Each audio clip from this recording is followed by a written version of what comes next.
ശ്രീനാരായണ ഗുരുദേവ തൃപ്പാദങ്ങളിൽ എൻ്റെ സാഷ്ടാംഗ പ്രണാമം. ശ്രീ മങ്ങാട് ബാലേന്ദ്രൻ സാറിൻ്റെ ഗുരുദേവ കഥാസാഗരം ഭാഗം 145 കൂടുതൽ ലാഭമെടുക്കരുത്.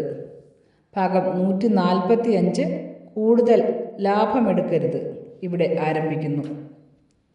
ശിവഗിരിയിലെത്തുന്ന ഭക്തന്മാർക്ക് എന്തെങ്കിലും ലഘുഭക്ഷണമോ പാനീയമോ വേണമെന്നുണ്ടെങ്കിൽ അതിനുള്ള സൗകര്യം ആദ്യകാലത്ത് ശിവഗിരിക്ക് അടുത്തൊന്നും ഉണ്ടായിരുന്നില്ല. ആ ബുദ്ധിമുട്ട് പരിഹരിക്കുന്നതിനായി ഗുരുദേവൻ ഒരു ലഘുഭക്ഷണശാല ശിവഗിരിക്കടുത്ത് തുടങ്ങുവാൻ സമീപത്തുള്ള കൊച്ചുരാമനോട് പറഞ്ഞു. അയാൾ വളരെ സന്തോഷത്തോടെ ശിവഗിരിയിലെ തോടിന് സമീപത്തായി ഓല കൊണ്ട് ഒരു ചെറിയ ഭോജനശാല കെട്ടിയുണ്ടാക്കി. രാവിലെ കുളിച്ച് അലക്കി ഉണക്കിയെടുത്ത വസ്ത്രവും ധരിച്ചുകൊണ്ട് വേണമായിരുന്നു കട തുറക്കുവാൻ. ബീഡി, മുറുക്കാൻ, മൂക്കുപ്പൊടി തുടങ്ങിയ ലഹരി വസ്തുക്കളൊന്നും തന്നെ വിൽക്കുവാൻ പാടില്ലായിരുന്നു. ദിവസവും കടയ്ക്കകവും പുറവും തൂത്തും തുടച്ചും വൃത്തിയാക്കണമായിരുന്നു. എച്ചിൽ വസ്തുക്കളൊക്കെ ദൂരെ കൊണ്ടുപോയി മറവ് ചെയ്യണമായിരുന്നു. പഴക്കമുള്ളവ വിൽക്കുവാൻ പാടില്ലായിരുന്നു. ലഘുഭക്ഷണത്തിനൊന്നും അമിതമായ വില ഈടാക്കരുത്. ഗുരുദേവൻ്റെ ആ കൽപ്പനകളെല്ലാം കൊച്ചുരാമൻ പാലിച്ചു വരികയായിരുന്നു. 11 രൂപ പിരിഞ്ഞാൽ 1 രൂപ